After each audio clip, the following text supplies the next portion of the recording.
Hello. Hello, this is Gary. Speaking. Hi, Gary. It's Bill Newcott at AARP Magazine. Yes, Bill. How are you? Good. How are you doing? Hey, I'm doing fine. Great Just to hear doing fine. I was just on the phone with my friend Alan Katz a few moments ago, who had a wonderful comment about Larry Gelbart, who just passed away. Well, that's right. And he and Alan Alda were together, and when Larry was at a funeral, he was attending a funeral a couple of years ago, and said, "Excuse me, but I've just got to grieve and run," which is a wonderful line. But he was a funny man, and I have lunch with Sid Caesar and Carl Reiner and Matty Simmons, who created the first credit card of all time, the Diners Club card. And so we have just anecdota for the most part when we're having lunch. Sure. And it was so great because I asked Sid, I said, of all your writers over the years, who was your favorite? He said, beyond a doubt, Larry Gelbart was the best. Yeah. Well, he was on he was that great Show of Shows team. Yes. Allen and he had a lot. Woody only worked there for Woody did. Well, he wasn't a kid actually at the time, right? He was about 17 when he did the second Caesar show. Yeah. And but you know, when you stop and think, here's Neil Simon and Woody Allen on the same show, that's pretty good. Not bad. Yeah. How are you doing? I'm doing very, very well. I appreciate you calling back, and I love this film about Jonathan. And well, Jonathan has been a friend of mine for so long. now, how far do you go back? Where 1959 we go back. Wow. Yeah, that far. Well, we met in San Francisco when he was appearing at the Hungry Eye, and we've been friends ever since. Wow. We probably chat maybe 3 times a week on the phone. Yeah. We live in Encino, and he lives in Montecito, right, near Santa Barbara, and but we see each other frequently. That's great. But it's so wonderful to hear your voice, because obviously you're a voice that. Do people, when you call up to order a pizza or something, does someone say you sound just like Gary Owens? Well, yeah, that happens a lot. Yeah.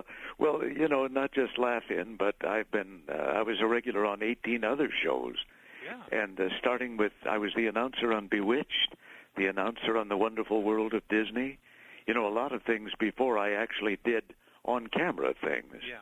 I guess the first on-camera was McHale's Navy, where I played a war correspondent on there. Oh, wow. And I was a regular on The Green Hornet with Bruce Lee.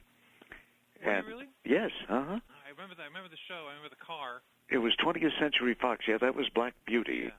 Yeah. And so that was a fun time. And then I got Laugh-In right after Green Hornet. And I did every show of that for 6 years. And then started doing the Hudson Brothers show. I was the original host for the Gong Show.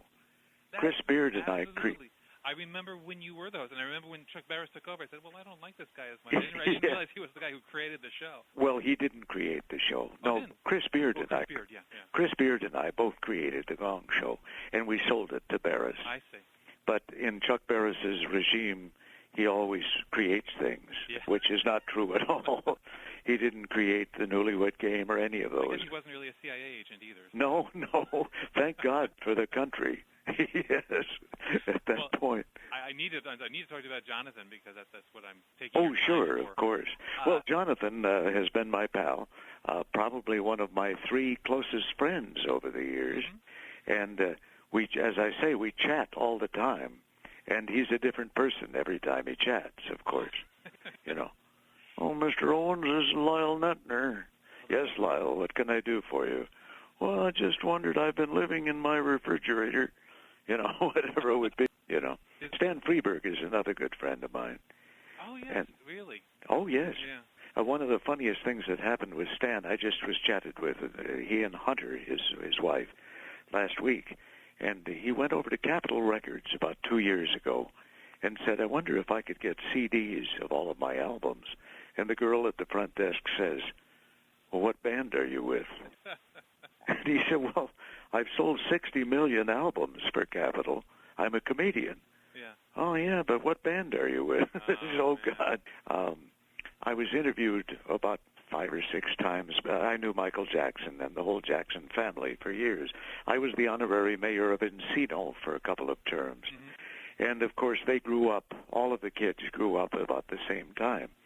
And back when we were doing, I've been with Sesame Street for 25 years. And from the very beginning, for 25 full years. And it's something just as an asterisk for you. Yeah. They've won more Emmys than any other show in the history of television. Yeah. 120 Emmys. Wow. 120. So I started with them in 1969 because they wanted it to be like Laugh-In. Right, yep. For kids. That was the inspiration. So anyway, Gene Moss and Jim Thurman and I would do some of this portion of the show was brought to you by the letter M, right. Whatever it would be, that kind of a thing. And then we'd go downstairs to a little nostalgia record store every Saturday morning when we were through recording bits for Sesame Street, the animated cartoon parts. And we'd go to this little record store, and Michael would be in there. He was, 11 or 12 years old at the time, and had 2 bodyguards with him. And he's looking over albums, not pop albums, but big band albums. Really? So we would point things out to him, like a Benny Goodman, like Harry James, those kind of things. And I said, let me buy you an album.